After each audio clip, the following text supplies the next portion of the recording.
A body of mass m is suspended by two strings making angle theta 1 and theta 2 with the horizontal ceiling with tension T1 and T2 simultaneously. T1 and T2 are related by T1 equals to root 3 T2. The angle theta 1 and theta 2 are. बच्चों बहुत ही ध्यान से एक relation यहाँ पे हमारे पास given है कि जो टेंशन T1 है वो रूट 3 टाइम्स ऑफ T2 है।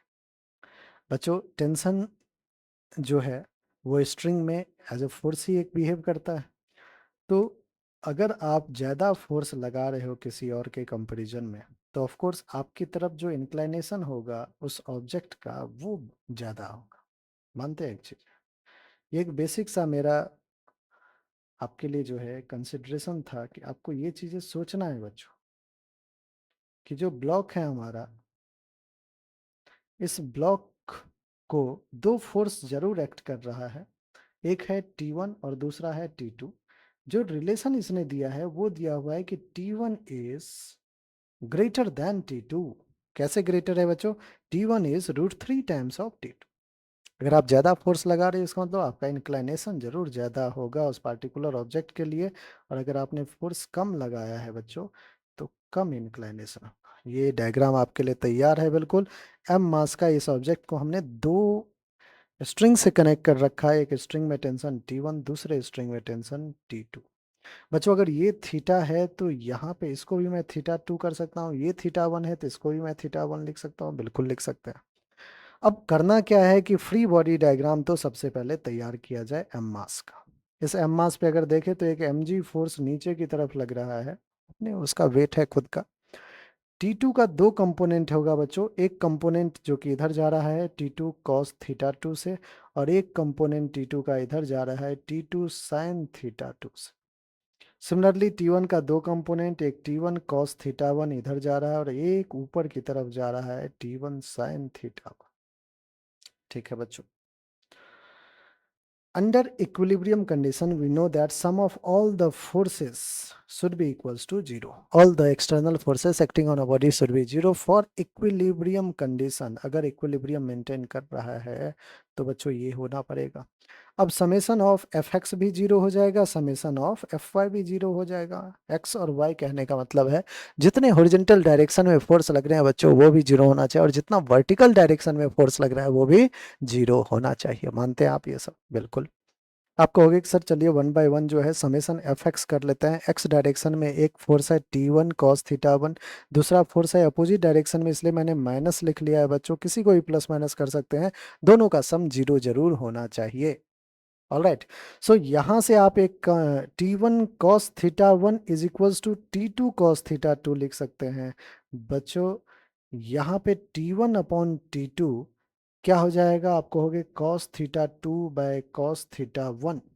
T1 बाय T2 उसका रिलेशन तो दे रखा है, रूट 3 है बच्चों। T1 बाय T2 रूट 3 है, root 3 is equals to cos theta 2 upon cos theta 1। ठीक है बच्चों, आप चाहे तो यहीं से वैल्यू थीटा 1 थीटा 2 का फाइंड कर सकते हैं बच्चों। क्यों? क्योंकि हमें आरएचएस पता है। एलएचएस में वैल्यू पुट कर लेते हैं ना। आइए वैल्यू पुट करते हैं। अगर बच्चों मैं थीटा 2 को, ऑप्शन दे रखा है वैसे हम फाइंड भी कर सकते हैं, कोई दिक्कत नहीं है। 30 60 60 30 45 45 30 60। बच्चों एक बार 45 45 थोड़ा अलग लग रहा है, बाकी सब 30 60 है। थीटा 2 को 45 कीजिए, थीटा 1 को भी 45 कीजिए। आप कहोगे sir cos 45 1 upon root 2, cos 45 1 upon root 2 cancel, 1 is not equal to root 3। तो इस ऑप्शन को तो सर आप ऐसे ही कैंसिल वैंसिल करो, ये 45 वाला नहीं चलेगा। 30 60 कर लेते हैं बच्चों। थीटा 1 30 है, थीटा 2 60 है, थीटा 1 30, थीटा 2 60। एक बार रख के देख लेते हैं। cos 60, cos 60 कितना होगा? 1/2। cos 60 1/2 डिवाइडेड बाय cos 30 कितना होता है? रूट 3/2। बच्चों by two cancel, 1 upon root 3, 1 upon root 3 is not equal to root 3, इसका मतलब गलत है बच्चों, इसको रिवर्स मार दीजिए। मैं कहता हूं कि आपको क्या करना है, थीटा 1 थीटा 2 की वैल्यू जो है वो 30 लेना है, थीटा 1 की वैल्यू 60 लेना है। Put theta 1 60, theta 2 30. Now what we will get is root 3 is equals to cos theta 2, that is cos 30 root 3/2, cos 60 1/2, 2 2 cancel, root 3 is equals to root 3। All right बच्चों। और बच्चों क्या हमने पहले ही जो डायग्राम बनाया है वही हमें चीख चीख के बता रहा है कि थीटा 1 बड़ा है भैया थीटा 2 से। ज्यादा फोर्स अप्लाई कर रहे हो आप T1, जो आपका इंक्लाइनेशन होगा ऑफ कोर्स ज्यादा होगा, आप जो इंक्लाइंड एंगल बनाओगे वो ज्यादा बनाओगे कंपेयर टू T2। उसने तो लूज छोड़ दिया है कि चलो सेट कर लेना अपने आप हो जाना। T1 ज्यादा जो है उसको खींच रहा है बच्चों। तो हमें क्या कहना है कि T1 60 और थीटा 1 60 और थीटा 2 30 होना चाहिए। थीटा 1 30 कर दिया, थीटा 1 30 कर दिया, तो एक ही ऑप्शन है जो कि करेक्ट है, ऑप्शन नंबर 2। बच्चों एक T2 कह रहा है कि mg/2 होना चाहिए, वो भी चेक कर लेते हैं कि T2 mg/2 होगा या नहीं। ठीक है। हॉरिजॉन्टल डायरेक्शन का ये सारा काम था। एक बार वर्टिकल डायरेक्शन में नेट फोर्स जीरो करते हैं। वर्टिकल डायरेक्शन में दो फोर्स है बच्चों, एक तो है T2 साइन थीटा 2 और एक था हमारा T1 sine theta 1 which is equals to mg। यही तो था हॉरिजॉन्टल वर्टिकल डायरेक्शन में। T2 साइन थीटा 2, क्या बच्चों हमने थीटा 2 थीटा 1 सबकी बात कर लिया है? बिल्कुल कर लिया है।